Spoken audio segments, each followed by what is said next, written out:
Standard science in everyday life அப்படிங்கிற பாடம் தான் பார்த்துட்டு இருக்கோம் இல்லையா? அன்றாட வாழ்வில் அறிவியல் அப்படிங்கிற பாடம் பார்க்குறோம். இன்னைக்கு நம்ம பார்க்க போற topic doctor A P J Abdul Kalam அவர்களை பத்தின தகவல் எல்லாம் இதுல நம்ம தெரிஞ்சுக்கலாம். அண்ட் தென் நெக்ஸ்ட் அடுத்த ஒரு ஹெட்டிங்கா சேஞ்சஸ் அரவுண்ட் அஸ், நம்மை சுற்றி நிகழக்கூடிய மாற்றங்கள், என்னென்ன மாற்றங்கள் இருக்கு, எந்த மாதிரியான மாற்றங்கள் அது அப்படிங்கிறதும் நம்ம தெரிஞ்சுக்கலாம். ஸோ பிஃபோர் தட்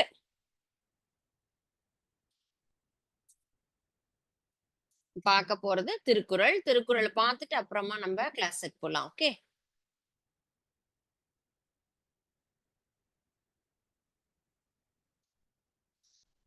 தொள்ளாயிரத்தி 72ஆம் குறள் பெருமை அப்படிங்கிற அதிகாரத்துல இருந்து வருது. பிறப்பொக்கும் எல்லா உயிருக்கும் சிறப்பொவ்வா செய்தொழில் வேற்றுமையான். பிறப்பொக்கும் எல்லா உயிர்க்கும் சிறப்பொவ்வா செய்தொழில் வேற்றுமையான். இது குறள். இதனுடைய கருத்து என்னன்னு கேட்டனா, பொதுவாக இங்க நம்முடைய பிறப்பு என்பது கடவுள் கொடுத்தது, எல்லாருக்கும் ஒரே மாதிரியான ஒரு நேச்சர் தான். சோ இதுல எந்த ஒரு மாற்றம் அப்படிங்கிறது எதுவுமே கிடையாது.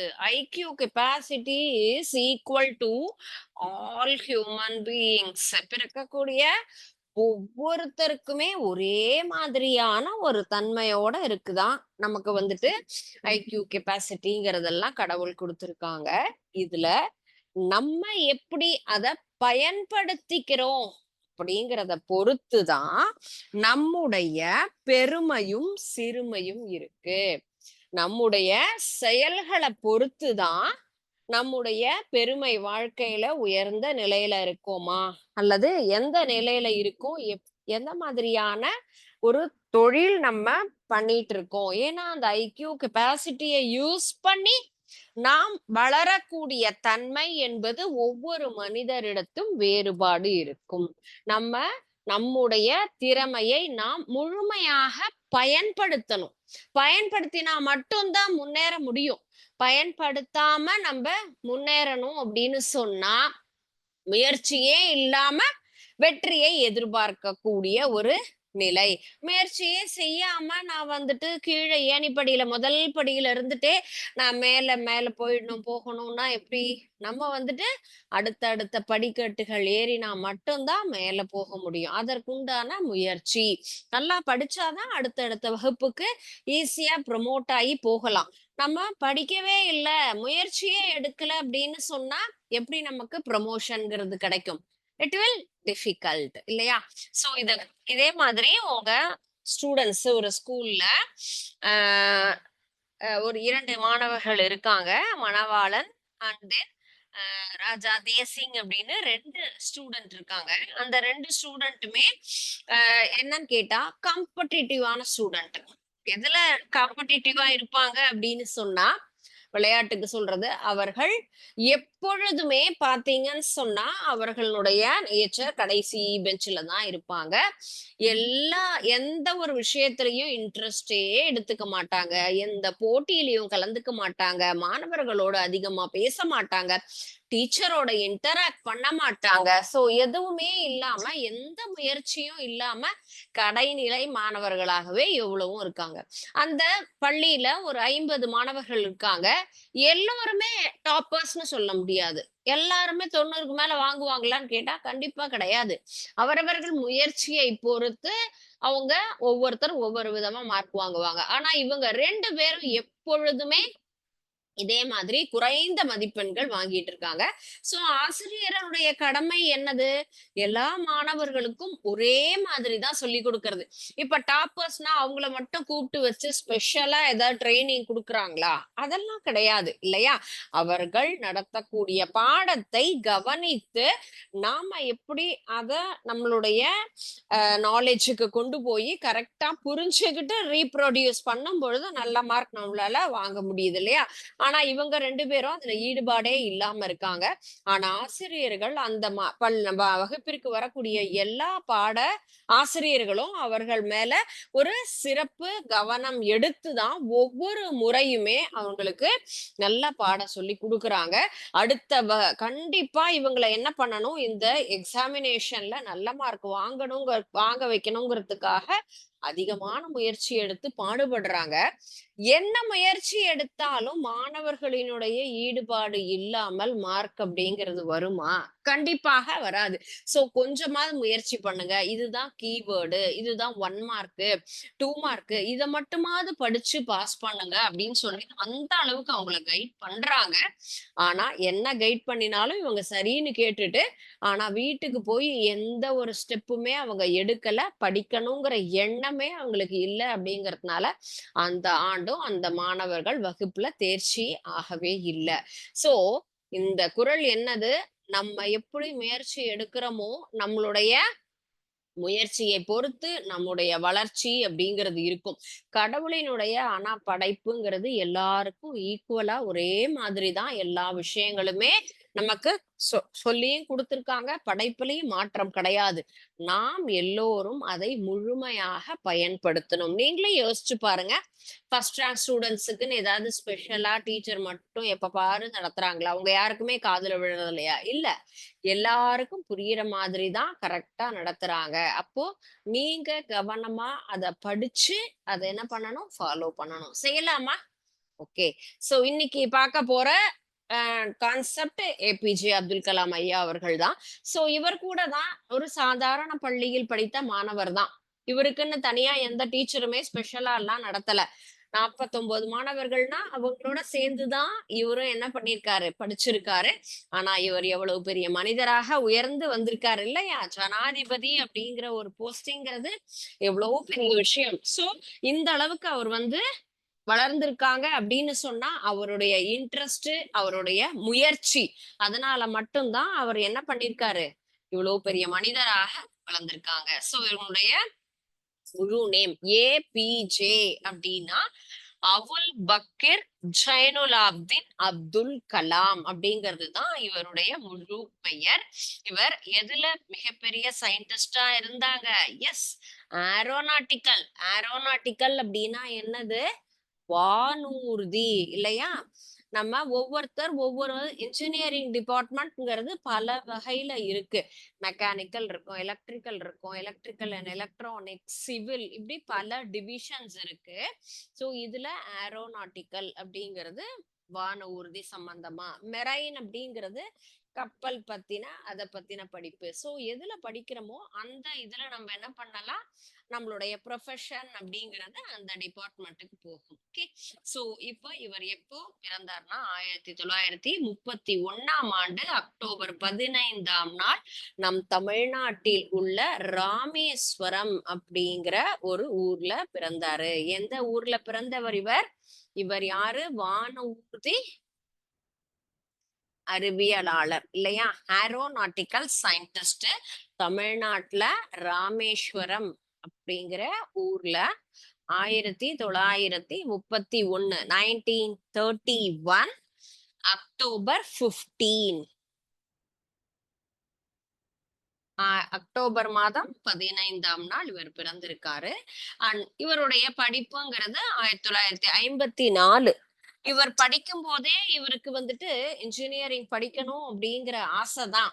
ஆனா இவர் வானூர்தி அறிவியலாளரா வந்தாரே தவிர, ஆனா படிச்சது அப்படிங்கிறது ஏரோநாட்டிக்கல் இன்ஜினியரிங் கிடையாது. ஏன்னா அவர் படிக்கும் பொழுது அவருடைய குடும்ப சூழ்நிலை அந்த மாதிரி அமையல. சோ அவர் இன்ஜினியரிங் படிக்கல. நம்ம இன்ஜினியரிங்ல ஏரோநாட்டிக்கலா அல்லது மெரைனா நம்ம என்ன சூஸ் பண்ணி படிக்கிறோமோ அதுல நம்ம ஸ்பெஷலிஸ்டா வரலாம். ஆனா இவர் படிச்சது நார்மலா பிஎஸ்சி பேச்சுலர் ஆஃப் சயின்ஸ் அப்படிங்கிறது தான் இவங்க படிச்சிருக்காங்க. 1954ஆம் ஆண்டு இவர் திருச்சியில இருக்கக்கூடிய செயின்ட் ஜோசப் காலேஜ்ல பிஎஸ்சி படிச்சாங்க. 1960 மெட்ராஸ்ல ஏரோநாட்டிக்கல் இன்ஜினியரிங் அப்படிங்கிற இந்த ஒரு பட்டம் 1960 1960ல இவர் வந்துட்டு மெட்ராஸ்ல அந்த ஏரோநாட்டிக்கல் இன்ஜினியரிங் அப்படிங்கிற பட்டம் வாங்கியிருக்காங்க.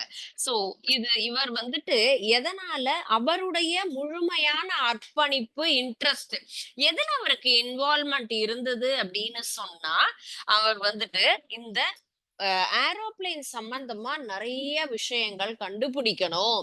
நெறைய புதுசு புதுசா நமக்கு வந்து ஏவுகணைகள் அனுப்பணும் அப்படிங்கிறது தான் இவருடைய ஆம்பிஷன். சோ அதனால தான் இவருடைய ஸ்பெஷல் நேம் என்னது? எஸ், மிசிலி மேன் அப்படிங்கிறது தான் இவர். எதனாலன்னா, இந்த ஒரு டெவலப்மெண்ட் மிசிலில இருந்தது. ஏவுகணை திட்டப் பணிகள்ல அதுல அவருக்கு இருந்த இன்ட்ரெஸ்டால தான் இவருக்கு அந்த ஸ்பெஷல் நேம் அப்படிங்கிறது கிடைச்சது. ஓகேயா? சோ மிசிலி மேன் அப்படிங்கிறது தான் இவருடைய ஒரு சிறப்பு பெயர் அப்படின்னு நம்ம சொல்லலாம். ஓகே. சோ எதற்காக அப்படின்னு நம்ம சொன்னா, இவர் வந்து என்ன டிபார்ட்மெண்ட்? இவருக்கு இருந்தது ஏரோநாட்டிக்கல். ஏரோநாட்டிக்கல்ல ஏவுகணை அனுப்புறதுனால தான் இவருக்கு நிறைய ஏவுகணை தயாரிப்புல இவருடைய பங்கு அப்படிங்கிறதும் நிறைய இருக்கு. அனுப்பிச்சதும் நிறைய இருக்கு. தயாரிப்பு பணிகள்லயும் சரி, அனுப்பியதுலயும் இவருக்கு நிறைய பங்கு இருக்குங்கிறதுனாலதான் இவருடைய ஸ்பெஷல் நேம் ஏவுகணை மனிதர். ஏபிஜே அப்துல் கலாமனுடைய சிறப்பு பெயர் என்ன அப்படின்னு கேட்டா என்ன சொல்லணும் நம்ம?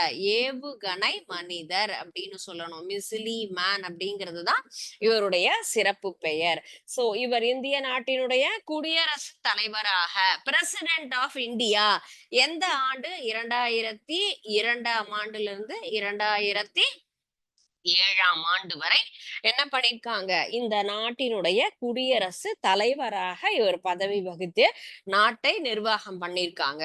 சோ இது வந்துட்டு ரொம்ப பெரிய விஷயம் இல்லையா? ஜனாதிபதியா வருது. ஒரு சாதாரண ஒரு குடும்பத்துல பிறந்த ஒரு மாணவன் தன்னுடைய முயற்சியில இந்த அளவுக்கு அவர் படிச்சு முன்னேறி பட்டம் பெற்று நிறைய ஏவுகணைகள் அனுப்புறதுலயும் அவர் வந்து அவருடைய பங்களிப்புங்கிறது ரொம்ப அதிகமா இருந்திருக்கு. இந்திய குடியரசுத் தலைவராக இவர் பதவி வகித்து நாட்டையும் சிறப்பாக என்ன பண்ணியிருக்காரு? ரன் பண்ணியிருக்காங்க. ஓகேங்களா? இது எல்லாமே எதனால? இவரினுடைய முழு முயற்சி அப்படின்றதுதான் இல்லையா? சோ ஏன் அப்படின்னு கேட்டா, நம்முடைய முயற்சி அப்படிங்கிறது தான் என்னது? எல்லாத்துலயுமே முழுமையா இருக்கணும் இல்லைங்களா? அந்த விஷயத்துல பார்க்கும் பொழுது இவரை மாதிரி யாருமே ஒரு சிறப்பான ஒரு முயற்சியாளர் அப்படிங்கறதுல நமக்கு ரோல் மாடல் அப்படின்னு சொல்லுவோம் இல்லையா? அந்த ரோல் மாடல் அப்படிங்கிறது இவர்தான். ஓகே, எதெல்லாம் இருந்திருக்காங்க? ஃபர்ஸ்ட் இவருடைய இன்ட்ரெஸ்ட் அப்படிங்கிறது ஏரோநாட்டிக்கல் இன்ஜினியரிங், ஏரோநாட்டிக்கல் டிபார்ட்மெண்ட்டுக்கு போகணும் அப்படிங்கிறது தான். ஆனா அவர் அதற்கு கிடைக்கல அப்படிங்கறதுனால அவர் சோர்ந்து விடல. எதெல்லாம் இருந்திருக்காங்க? ஃபர்ஸ்ட் 2002லிருந்து 2007 வரைக்குமே நமக்கு பிரசிடென்ட்டா இருந்திருக்காங்க. அண்ட் தென் நெக்ஸ்ட் வாங்கின அவார்ட்ஸ் அப்படின்னு பாத்தீங்கன்னு சொன்னா 1981ல பத்ம பூஷன். ஒவ்வொரு விஷயத்துக்குமே அவர்களுடைய சாதனைகளை பொறுத்து என்ன பண்ணுவாங்க? அந்தந்த அவார்ட் அப்படின்னு கொடுப்பாங்க. பத்ம பூஷன், பத்ம விபூஷன், பாரத ரத்னா, இது எல்லாமே மிகப்பெரிய உயர்ந்த ஒரு விருதுகள். இந்த விருதுகள் ஒவ்வொன்றுமே இவர் வாங்கியிருக்காரு. சோ எந்த இடத்துல எடுத்தாலுமே இவருக்கு வந்துட்டு என்னது? இவருக்கு ஒரு நிகர் யாருமே இல்ல அப்படின்னு நம்ம சொல்லுவோம் இல்லைங்களா?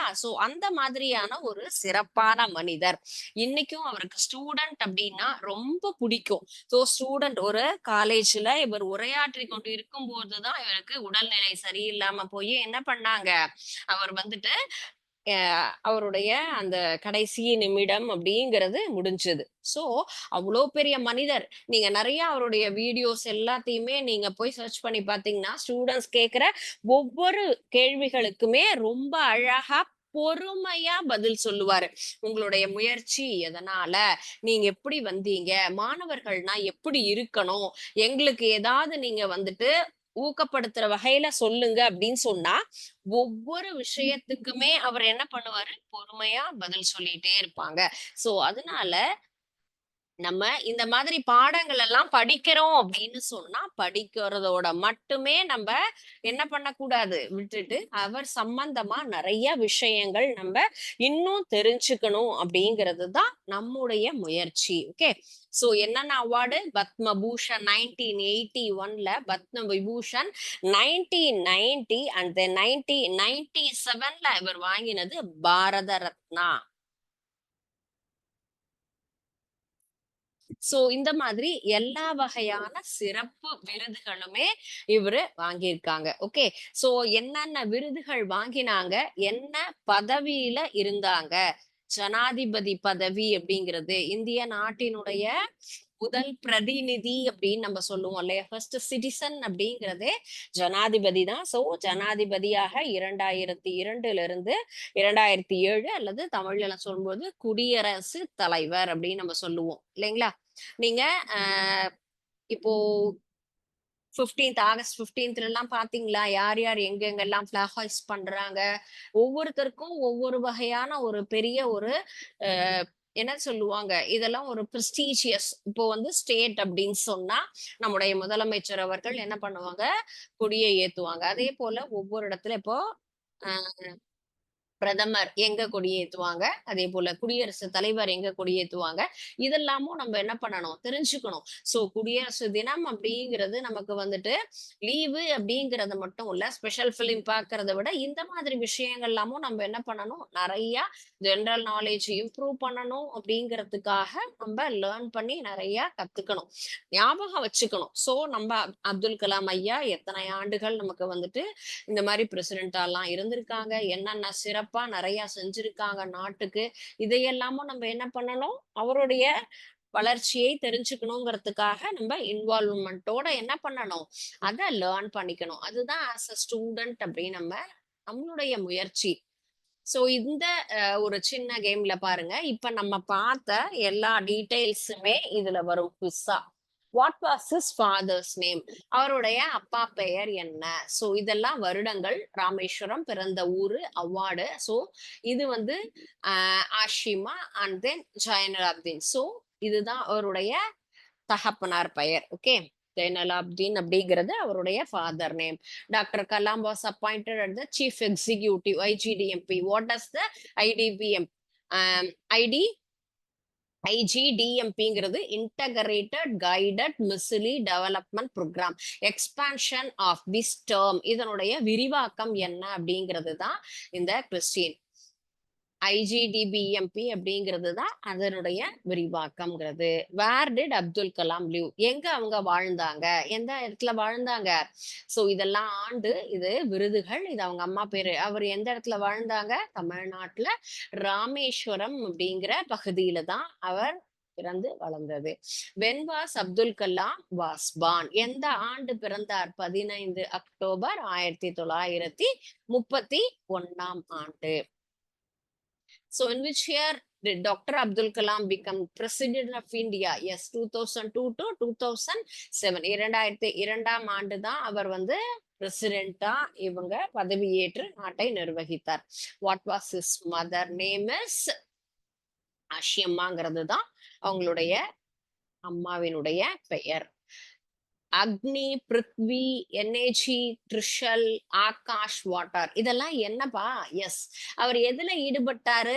ஏவுகணைகள்ல. சோ ஏவுகணைகளுடைய பெயர்கள் missiles developed under leadership of doctor Kalam. இவருடைய தலைமையில் நமக்கு அனுப்பப்பட்ட ஏவுகணைகளினுடைய பெயர்கள் தான் இது எல்லாமே. அண்ட் தென் என்ன award? So which of the following அவார்ட்ஸ்னா பத்மஸ்ரீ, பத்ம பூஷன், பத்ம விபூஷன் இந்த எல்லா விருதுகளுமே அவர் வாங்கின விருதுகள் அப்படிங்கிறது தான். சோ நம்ம இந்த ஆக்டிவிட்டில என்னெல்லாம் தெரிஞ்சுக்கிட்டோம்? அவருடைய அம்மா பெயர் என்ன? அப்பா பெயர் என்ன? எந்த இடத்துல அவங்க வளர்ந்தாங்க? எந்த ஆண்டு பிரசிடென்ட்டா இருந்தாங்க? அவரால் அனுப்பப்பட்ட ஏவுகணைகள் என்னென்ன? என்ன அவார்ட் அப்படிங்கிறது தான் இதுல தெரிஞ்சுக்கிட்டோம். ஓகே. சோ இப்போ நம்ம அப்துல் கலாம் ஐயா அவர்கள பத்தின எல்லா தகவலுமே என்ன பண்ணியிருக்கோம்? தெரிஞ்சுக்கிட்டோம். ஒரு சில தகவல்கள் இன்னும் நீங்க நெறைய இவர பத்தி தெரிஞ்சுக்கணும் அப்படின்னு சொன்னா என்ன பண்ணலாம்? நம்ம புக் எடுத்து நிறைய ரீட் பண்ணிக்கலாம், ஜெனரல் நாலேஜ் இம்ப்ரூவ் பண்ணிக்கலாம், அல்லது நம்ம மொபைல்ல சர்ச் பண்ணியும் இவரை பத்தின நிறைய தகவல்கள் அப்படிங்கிறத நம்ம லேர்ன் பண்ணிக்கலாம். ஓகே, நெக்ஸ்ட் நம்ம பார்க்க போற டாபிக் என்னன்னு கேட்டா சேஞ்சஸ் அரவுண்ட் அஸ். நம்மை சுற்றி நிகழக்கூடிய மாற்றங்கள் என்னெல்லாம் வருது, என்னெல்லாம் தெரிஞ்சுக்கிறோம். Yes, what is the time now? Around 5:30, 5:20 இல்லையா? மணி 5:20. என்ன இத சொல்லுவோம்? ஈவினிங் டைம் அப்படின்னு சொல்றோம். அப்ப ஈவினிங்னா அதுக்கு ஆப்போசிட் என்னது? மார்னிங் இல்லையா? சோ ஈவினிங் அப்படின்னு சொன்னா அடுத்தது நமக்கு இருக்கிறது morning time. So morning, evening, day, night அப்படின்னு சொல்றோம் இல்லையா? சோ டே, நைட், காலை, மாலை அப்படின்னு நம்ம சொல்றோம். இதே நம்ம சுத்தி இருக்கக்கூடிய பல விஷயங்கள், ஒரு மரத்துல என்னெல்லாம் இருக்கும்? ரா ஃப்ரூட் இருக்கும், அண்ட் தென் அதுவே ஃபுல்லுமே பழுத்த பழம், காய்ந்தது இருக்கும், காயா இருக்கும், and then ripe and fruit, பழுத்த பழம்னு இருக்கும். ஒவ்வொரு சீசன்ல பாத்தீங்க அப்படின்னு சொன்னா என்னென்ன சீசன் இருக்கு? Summer season, winter season, rainy season, இந்த மாதிரி பல வகையான காலநிலை மாற்றம் அப்படிங்கறத நம்ம பாக்குறோம் இல்லையா? நம்மை சுற்றி பல வகையான மாற்றங்கள் ஒவ்வொரு நாளும் ஒவ்வொரு நேரத்திலயும் நம்ம என்ன பண்ணிட்டு இருக்கோம்? பார்த்துக்கிட்டே இருக்கோம். சோ இது ஒரு சின்ன செடின்னு வச்சா என்ன ஆகுது? அந்த செடி நம்மள வளர்ந்து அழகா காய் காய்ச்சு அதே மாதிரி மரமா வளர்ந்து வருது இல்லையா? சோ சின்னதா இருக்கும்போது ஒரு குழந்தை அப்படின்னு சொன்னா நம்ம என்ன சொல்றோம்? பேபி அப்படின்னு நம்ம சொல்றோம். ஓகே, அண்ட் தென் கொஞ்சம் வளர்ந்ததுக்கு அப்புறமா நம்ம சைல்டு அப்படின்னு சொல்றோம். அண்ட் தென் நல்லா வளர்ந்த மனிதன் அப்படின்னு சொன்னா மேன்னு சொல்லுவோம். வயதானவர்கள் அப்படின்னு சொல்லும்போது ஓல்டு மேன். நம்முடைய வளர்ச்சிக்கு தகுந்த மாதிரி நம்ம என்ன பண்றோம்? ஒவ்வொரு இடத்துல ஒவ்வொரு மாதிரி அவங்கள நம்ம என்ன பண்றோம்? இந்த மாதிரி குறிப்பிட்டு சொல்றோம். அப்ப நிலை மாற்றம் என்பது எல்லா இடத்துலயும் ஒவ்வொரு விஷயங்கள்லயுமே நம்ம பார்த்துக்கிட்டே இருக்கோம். சோ எல்லா விஷயங்களும் ஒரே மாதிரி இருக்கா? இல்ல. இயற்கையினுடைய படைப்புகள்ல நம்ம மாற்றங்கள் அப்படின்னு சொல்லும் பொழுது மெயினா இதுல 2 டிவிஷனா நம்ம பிரிக்கலாம். First one is physical changes and then chemical changes. இயற்கையாக நமக்கு வந்து இயற்பியல் மாற்றங்கள் அப்படின்னு சொல்றோம், அண்ட் தென் வேதியியல் மாற்றங்கள் அப்படின்னு சொல்றோம். வேதியியல் அப்படிங்கிறது கெமிக்கல் சேஞ்சஸ், இயற்பியல் அப்படிங்கிறது பிசிக்கல் சேஞ்சஸ். இயற்பியல் அப்படின்னு சொல்லும் பொழுது அதுல எந்த ஒரு மாற்றமுமே நிகழாம இருக்கக்கூடியது. வேதியியல் மாற்றம் அப்படின்னு சொன்னா அதுல கண்டிப்பாக அந்த வினையில் முடிவில் வேறு ஒரு பொருளாக மாறக்கூடியது. அந்த மாதிரியான மாற்றங்கள்ல நம்ம வேதியியல் மாற்றங்கள் அப்படின்னு சொல்லுவோம். சோ நம்ம சுத்தி பல வகையான மாற்றங்கள் அப்படிங்கிறது கண்டிப்பா நடக்குது. அதுல எந்த ஒரு சேஞ்சஸும் இல்ல. சோ அதுல இயற்பியலா வேதியியலா அப்படிங்கிறது. சோ வேதியியல் மாற்றங்களுக்கு example iron rusting, burning wood, metabolism, cooking an egg, and then baking a cake, chemical battery, fireworks, vinegar baking, soda mixture, rotting banana, electroplating. So these are all the examples for chemical changes. இந்த வேதியியல் மாற்றம், இரும்பு துருப்பிடிப்பது, விறகு எரிவது, நம் உடலில் நாம் எடுத்துக்கொள்ளக்கூடிய உணவாகப்பட்டது ஆற்றலாக மாற்றப்படுவது, இதுல நம்ம எக் பாயில் பண்ணக்கூடியது, நம்ம பிரெட் பேக் பண்ணி தயாரிப்பது, பேட்டரி, கெமிக்கல் பேட்டரி எப்படி ஃபங்க்ஷன் ஆகி லைட் நமக்கு எரிய வைப்பது, பட்டாசு வெடிப்பது, சோடா மிக்சர் நமக்கு ப்ரிப்பேர் பண்றோம்ல, அது ஒரு பழம் பழுத்து அழுகி போகும் பொழுது என்ன மாற்றம்? Electro plating. சோ இந்த மாதிரி வினைகள் எல்லாமே வேதியியல் செயல்பாடுகள். இந்த வினையில முடிவுல இதுல மரம் எரியுதுன்னு சொன்னா திரும்பியும் மரமா வராது. சாப்பாடு ஆற்றலா மாறுச்சுன்னா திருப்பியும் சாப்பாடா வராது. இரும்பு துருபிடிச்சிருது சொன்னா திருப்பியும் அதே பழைய நிலைமைக்கு வராது. இப்போ பாயில் பண்ணிட்டோம்னா எஃகு பழைய நிலைமையில போகாது. இந்த மாதிரி பல வகையான சேஞ்சஸ் அப்படிங்கிறது வேதியியல் மாற்றத்துல நமக்கு ஒரு வினையாகப்பட்டது நடந்ததுக்கு அப்புறமா அது அதே மாதிரி திரும்பாது. சோ இதுல பிசிக்கல் சேஞ்சஸ்னா கிரஷிங் கேன், ஒரு பேப்பரை கசக்குறோம், துணியை கசக்குறோம், இந்த கப்பு நம்ம கூல் ட்ரிங்க்ஸ் குடிச்சிட்டு என்ன பண்றோம்? அதை ஃபுல்லும் கசக்கிட்டு சாதாரணமா விட்டுறோம். Boiling of water, melting of ice சாதாரணமா உருகக்கூடியது. மிக்சிங் சாண்ட் வித் வாட்டர் மண்ணும் தண்ணியும் கலக்கிறது. கண்ணாடி உடைதல். Sublimation of dry ice. Mixing green and red marbles 2 வகையான கற்களை நம்ம ஒன்னு மிக்ஸ் பண்ணுவது. Shredding of paper, chopping wood, dissolving sugar in water. So இது எல்லாமே இயற்பியல் மாற்றங்கள். வேதியியல் மாற்றங்கள் என்பது அது மாறும் பொழுது அந்த செயல்ல ஒரு வினை என்பது இருக்கும். ஆனா இதுல சாதாரணமாக நிகழக்கூடியது, இதற்கு வேற எந்த ஒரு தூண்டுதலும் இல்லாம நிகழக்கூடிய சாதாரண வினைகள் தான் பிசிக்கல் சேஞ்சஸ். ஸோ இந்த 2 சேஞ்சஸ்லயுமே 2 விஷயம் என்ன பாக்குறோம் அப்படின்னு சொன்னா, ரிவர்சபிள், இர்ரிவர்சபிள். இந்த மாற்றங்கள்ல மீளக்கூடிய, மீளாத, இந்த 2 விஷயம் தான் நம்ம தெரிஞ்சுக்க போறோம். அது மீளக்கூடிய மாற்றங்களா அல்லது மீளாத மாற்றமா? மாற்றம் என்பதை 2 வகையாக பிரிக்கிறோம்.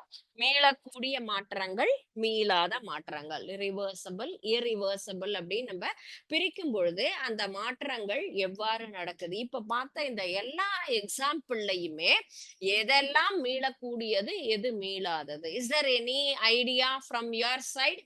உங்களுக்கு இதுல ஏதாவது தெரியுமா? எது மீளக்கூடிய மாற்றம், எது மீளா மாற்றம்ங்கிறதுல ஐடியா இருக்கா? பிசிக்கல் சேஞ்சஸ், கெமிக்கல் சேஞ்சஸ் பத்தி சொன்னோம். அதே போல அந்த பிசிக்கல் அண்ட் கெமிக்கல் சேஞ்சஸ்லயே நம்ம என்ன பண்ணலாம், ஒரு சில விஷயங்களை மீளக்கூடியது, மீளாதது அப்படின்னு நம்ம பிரிக்கலாம். உங்களுக்கு அது தெரியுமா, எதெல்லாம் மீளக்கூடியது அப்படின்னு சொன்னா? மீளக்கூடியது அப்படின்னு சொன்னா எந்த மாதிரியானதுன்னா, changes which can be reverse. மீண்டும் அதே நிலைமைக்கு திரும்பக்கூடிய ஒரு விஷயத்தை தான் நம்ம என்ன சொல்றோம், மீளக்கூடிய மாற்றம் அப்படின்னு நம்ம சொல்றோம். மீளாதது அப்படின்னு சொன்னா திரும்ப வராது. மீளக்கூடியது எளிதாக நம்ம எடுத்துக்கொள்ளக்கூடியது. Example water. வாட்டர்ங்கிறது தான் 3 ஸ்டேட்டுக்குமே காமனா இருக்கும்.